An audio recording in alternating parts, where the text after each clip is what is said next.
하나님 말씀 같이 한번 보겠습니다. 누가복음 4장 18절 말씀입니다. 누가복음 4장 18절입니다. 우리 한 구절입니다. 다 함께 일어나셔서 성경 말씀 다 함께 보셔서 한 목소리로 우리가 같이 한번 합독하도록 하겠습니다.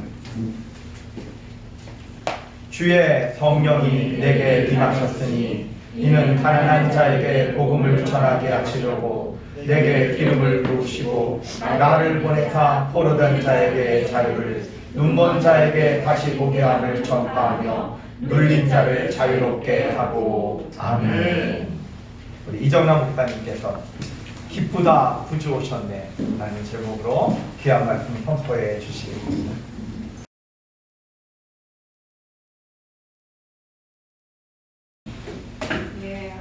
이 예배당이 이렇게 꽉 찰 수가 있군요.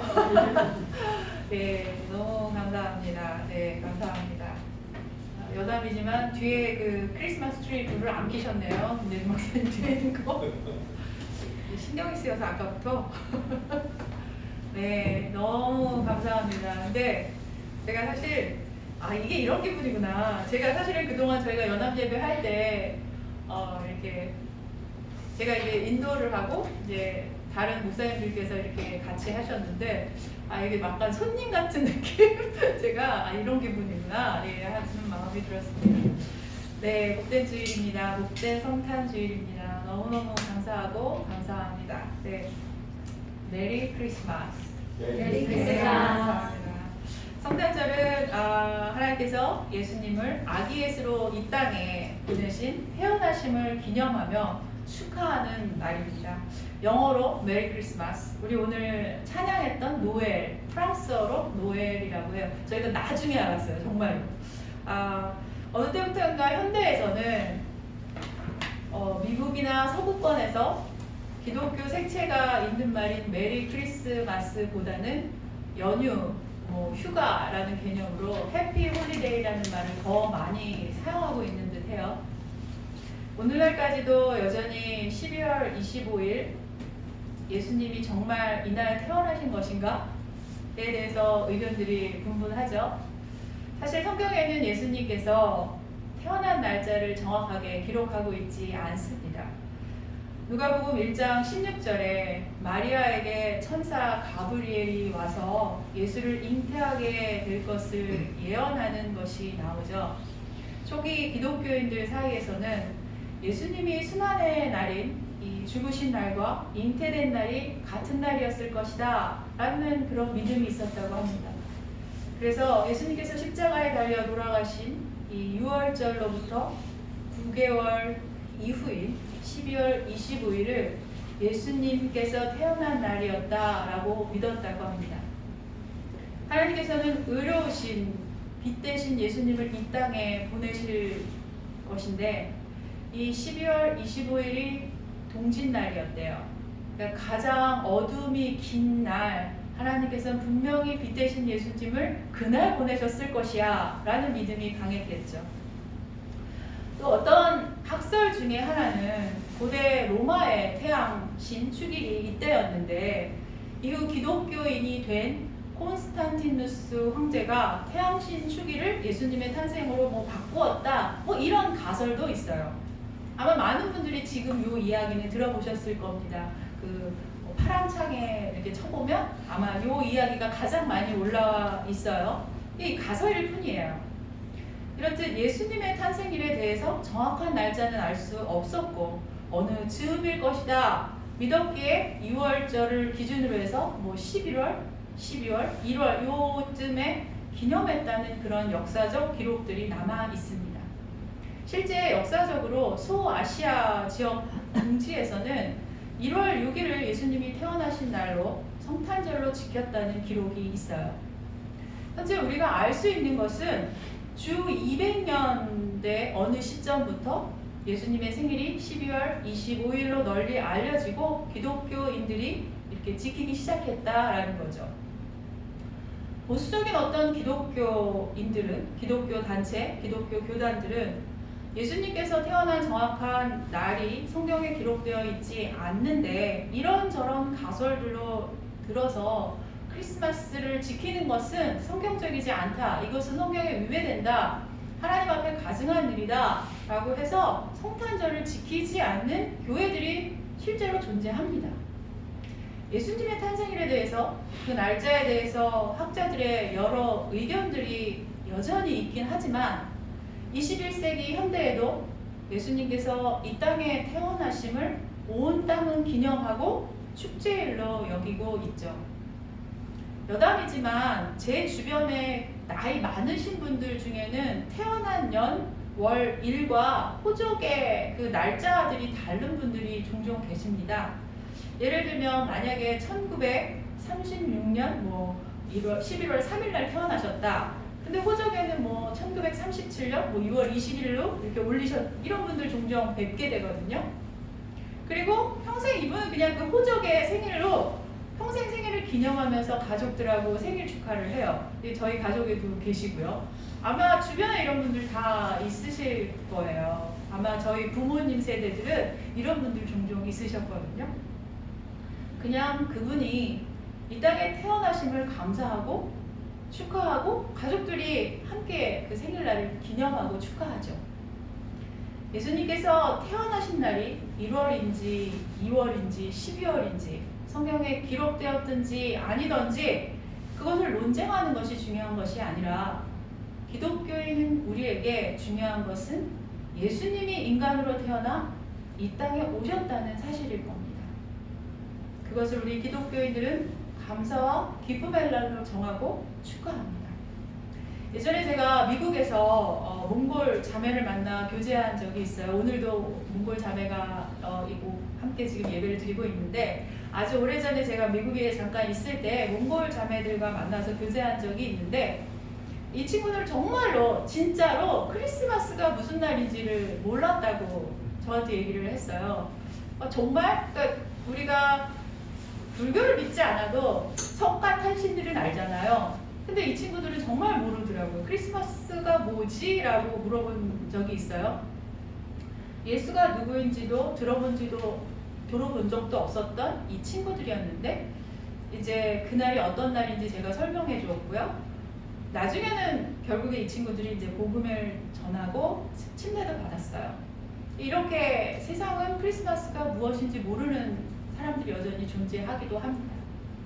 세상에는 크리스마스는 어린아이들을 위해서 산타가 선물을 주는 날이라거나 연말에 파티를 하는 날이라거나 흥청거리며 축제를 즐기는 날로 여기지만 우리 기독교인들은 축, 성탄, 기쁘다 구주 오신 날로 기념합니다. 고백하건대 저 역시 오랜 기간 교회를 다니면서도 예전에는 크리스마스가 왜 그렇게 기쁜 날인지 제 심령에 잘 느껴지지 않았어요. 그냥 교회에서 기쁘다 구주 오셨네, 예수님 오셨네, 축 성탄 하니까 아기 예수님이 오신 날인가 보다, 생일 축하하는구나, 이 정도로만 알고 지냈던 적이 저도 있습니다. 기독교인들이 이 날을 기뻐해야 할 이유가 무엇일까요? 우리의 예수님의 생일이니까 기쁜 날이죠. 기쁘다 구주 오셨다고 성탄절마다 외치고 있는데 우리는 정말 이날 오늘 넘치게 기쁘고 감사하고 있을까요? 우리가 진정으로 기뻐해야 하는 이유는 예수님이 메시아로 우리에게 이 땅에 내려오셨다는 것입니다. 하나님께서 우리에게 예수님을 보내신 일이 우리에게는 가장 기쁘고 복된 날이라면 우리에게 메시아가 진정으로 기쁨이 되는 것인지 좀 더 깊이 묵상해 볼 필요가 있어요. 성경은 예수님이 세례 요한을 통해서 세례를 받으시면서 공적으로 하늘로부터 메시아로 그 직분을 임명받는 모습을 보여주고 있습니다. 하나님께서 부여해 주신 그 직분에 따라 하나님 나라의 복음을 선포하고 그 사역, 구속의 사역을 감당하셔야만 했어요. 오늘 본문 누가복음 4장은 예수님께서 요한에게 세례를 받으시고 메시아로 하나님께 직분을 받으신 것과 사탄에게 시험을 받는 이야기로 시작하고 있어요. 예수님이 메시아로서 선포하실 하나님 나라의 복음은 하나님의 온전한 통치가 이 세상에 이루어진 것이었어요. 사탄이 가장 막고 싶어하는 일이 바로 이것이었겠죠. 사탄은 예수님께 세 가지 도전을 합니다. 돌을 떡으로 만들라라는 도전은 단지 40일을 금식하신 그 배고픔에 있었던 예수님이 돌로 떡을 만들어 먹으라라는 예수님을 향한 1차원적인 도전이 아니었어요. 마치 모세 때 광야에서 만나를 내려서 이스라엘 민족에게 육체의 필요를 세웠던 것처럼 예수님 역시 백성들의 그 육체의 필요를 채우라는 그런 메시아, 육체의 필요를 채우는 메시아가 되려는 유혹이었어요. 실제로 오병이어의 기적 이후에 사람들은 자신들의 육체의 필요를 채우는 예수님을 칭송하며 왕으로 모시려고 수많은 사람들이 모여들었죠. 예수님이 앞으로 이루어 가실 메시아 사역은 단지 사람들의 육체적 필요를 채우는 정치적 왕이 되는 것이 아니었습니다. 사탄의 이것은 하나님께서 주어주신 예수님의 메시아직에 대한 정면 도전이었어요. 구원은 하나님의 말씀을 따르지 않고 자기 뜻대로 살던 범죄한 인간들에게 하나님의 말씀을 통해서 다시 그 말씀 안에 순종함으로 하나님의 통치를 받아들이는 삶을 살아가게 하는 것이에요. 메시아의 사역은 바로 이것을 이루는 것이었습니다. 사람이 떡으로만 살 것이 아니라 하나님의 말씀으로 살 것이라고 하신 예수님의 말씀의 깊은 뜻이 바로 이것이죠. 단 한 번의 경배로 세상의 권세와 영광을 주겠다는 시험은 마치 사탄에게 절하면 천하 만국을 쉽게 다스리는 통치자가 될 수 있다고 할 수 있는 시험이었어요. 앞으로 이루어 가실 예수님의 메시아 사역은 고난이 없이는 이루어질 수 없는 구원 사역이었죠. 고난이 없는 메시아직의 수행은 있을 수 없는 일이었고요. 성취될 수 없는 것이었는데 사단은 단번의 절로 세상의 권세와 영광을 주는 자리에 올려놓아 쉽게 정치적 메시아의 자리에 가라고 도전합니다. 성전 꼭대기에서 뛰어내리라 라는 도전은 사람들의 인기와 칭송을 받으라는 유혹이면서 하나님에 대한 신뢰에 대한 시험을 합니다. 예수님께서 만약 성전 꼭대기에서 뛰어내려 아무것도 다치지 않는다면 물론 하나님은 그렇게 하실 수 있는 분이시겠지만 만약 그 일이 일어난다고 해도 사람들은 예수님을 영웅과 같이 우상처럼 섬기게 되었을 겁니다. 사람들은 오병이어의 기적처럼 자신들이 원하고 바라는 추앙하고 싶은 그 조건에 따라 움직이며 예수님을 칭송하게 보냈어요. 사탄이 예수님이 사역을 시작하기 전 시험한 것들은 모두 메시아 예수에게 던지는 시험들이었습니다. 하나님께서 계획하시고 이루어 가실 메시아가 아닌 세상 사람들이 바라고 원하는 정치적 메시아가 되라는 도전이었어요. 메시아는 하나님께서 예수님 이 땅에 보내신 이유이며 목적이었습니다. 메시아라는 그 단어의 뜻이 우리가 메시아 예수라고 하는데 그 단어의 뜻은 기름 부음을 받은 자라는 뜻이에요. 구약에서 기름 부은 자라는 것은 대제사장, 왕, 예언자를 가리켰습니다. 하나님의 특별한 수행할 특별한 종으로 부름받는다는 의미로 이해되었죠. 신약시대의 유대인들은 메시아가 올 것을 기대하고 기다립니다. 자신들을 해방시키고 구원해줄 메시아가 다윗의 왕조에서 나서 구원 사역을 이루실 것을 믿었어요. 다윗이 이방 민족들을 모두 정복하고 다윗 왕조를 세웠듯이 로마와 같은 이방인들이 압제로부터 해방시켜줄 새로운 다윗을 오랜 시간 기대하고 기다립니다. 사탄의 도전은 사람들이 원하고 바라는 다윗 왕과 같은 메시아가 되라는 도전이었어요. 사람들은 메시아를 기다렸습니다. 그들에게 메시아라는 직분은 정치적인 모습으로 이해하고 있었어요.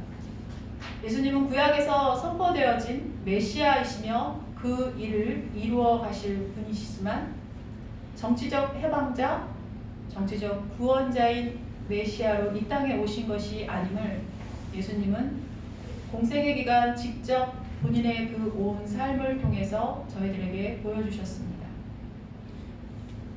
우리가 정말 기뻐해야 할 메시아 예수님은 과연 어떤 분일까요?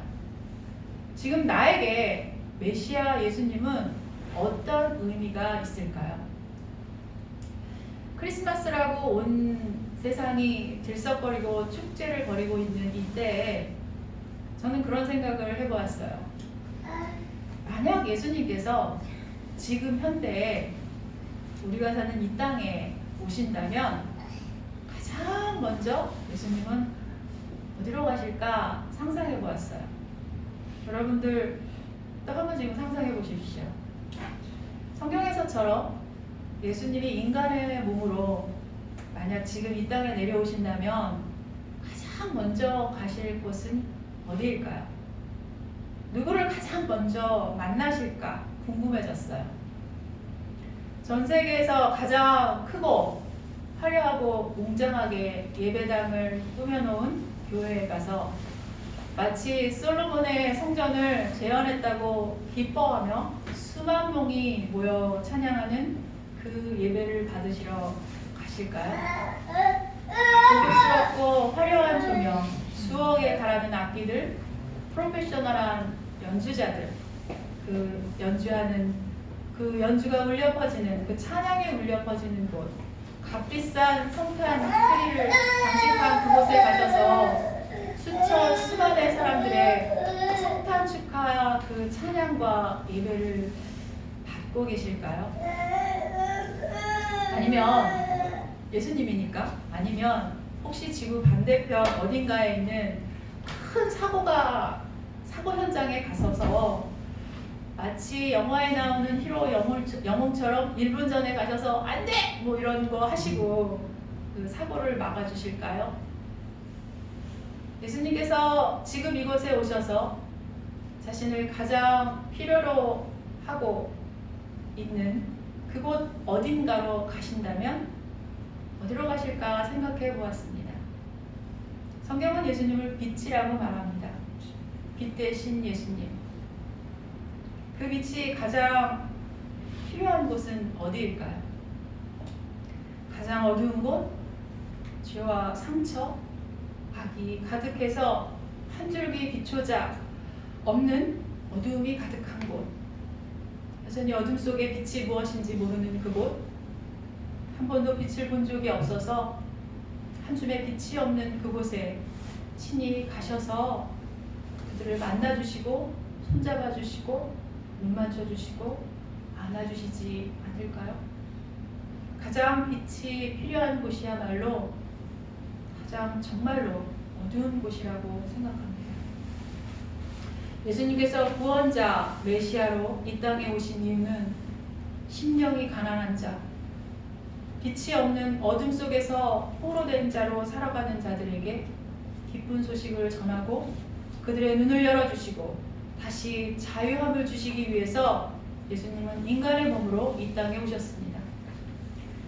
하나님께서 아기 예수로 탄생하게 하시고 예수님을 인간의 모습으로 이 땅에 보내셔서 메시아로 구원자로 세우시고 그 사명을 감당하게 하신 것들은 모두 이것 때문이셨습니다. 포로된 자에게 자유를 주시기 위해서, 눈먼 자에게 다시 볼 수 있는 그 기회를 주시기 위해서, 눌린 자에게 자유를 주시겠다고 선포하시고 병든 자를 고치시고 귀신 들린 자를 자유케 하셨고 심지어 자신을 죽이려 했던 가장 악한 자들에게조차 직접 가시고 만나셨습니다.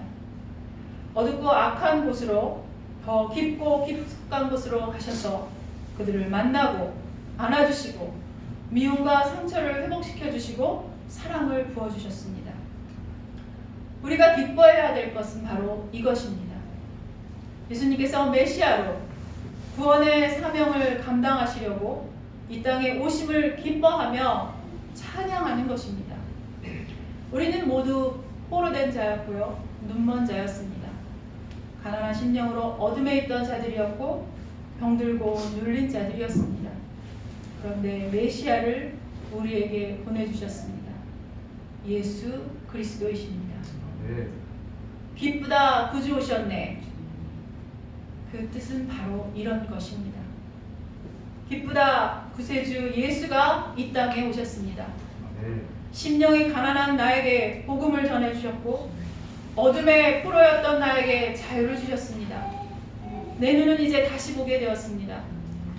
그동안 어둠 속에서 보지 못했던 빛을 보았고 다시 살 수 있는 것을 보았고 내가 하나님의 자녀였다는 것을 보게 되었습니다. 기쁘다 구사주가 오셨습니다. 우리의 찬양은 이 깊은 울림의 심령을 가지고 있어야 합니다. 오늘 성탄절을 맞이해서 예수께서 이 땅에 오심을 기억하며 축하하며 기뻐해야 하는 이유를 나누었습니다. 오늘 우리가 성탄절을 기념하고 축제를 지냅니다. 온 세계는 각국의 언어로 메리 크리스마스라고 인사합니다. 그 뜻을 이제 우리가 깊이 깨닫기를 소망합니다. 사랑하는 여러분, 기쁘다 구주 오셨네 입니까? 네. 기도하시겠습니다. 주님, 말씀을 받습니다. 기쁘다 우리의 구세주 예수님이 오셨습니다. 가난한 심령에 주님은 오셔서 말씀해 주셨습니다. 이제 더 이상 포로된 자가 아니라고 말입니다. 묶이고 억압된 우리에게 오셔서 이제는 해방된 자라고 말씀해 주셨습니다. 어둠 속에서 볼 수 없었던 눈먼 자였던 우리에게 오셔서 빛 대신 예수님이 오셔서 빛을 가르쳐 주셨습니다. 이제는 볼 수 있는 자가 되었습니다. 어둠이 아닌 빛 대신 예수 그리스도를 바라봅니다. 이제 우리는 자유합니다. 구주 예수가 저에게 오심이 기쁘고 기쁩니다. 할렐루야, 감사와 찬양을 올려드립니다. 가난한 자에게 복음을, 포로된 자에게 자유를 주시고 눈먼 자를 보게 하시는 구주 예수 그리스도의 이름으로 기도드립니다. 아멘. 잠깐 눈을 뜨고 양옆에 계신 분들을 바라보겠습니다. 참 기쁜 날입니다. 특별히 이런 게 아기 예수 오신 날에 우리 아기 울음소리를 들을 수 있어서 좋았어요. 네, 사람 사는 것 같고 새 생명이 자라나서 우리에게 소망을 줘서 이렇게 아이부터 어른들까지 한 지붕 세 교회가 함께 예배하는 모습이 저에게 참 큰 기쁨이었습니다. 하나님 아버지께서 보시기에 얼마나 더 좋으셨겠습니까? 복된 예배 함께 해주셔서 감사합니다. 우리 아기 예수께서 우리를 위하여 오셨고 나를 위해 오셨고 우리 바로 옆에 있는 형제와 자매를 위해 오셨습니다. 서로 눈을 뜨고 바라보면서 이렇게 서로 축복하며 기도합시다. 저를 따라서 합시다. 지금은 예수님의 은혜와 하나님의 사랑과 성령님의 인도하심이 옆에 있는 형제와 옆에 있는 자매와 예배하는 우리 모두 위에 잃어버린 세상의 모든 영혼 위에 지금부터 영원토록 함께 하시기를 축복합니다. 아멘. 메리 크리스마스입니다.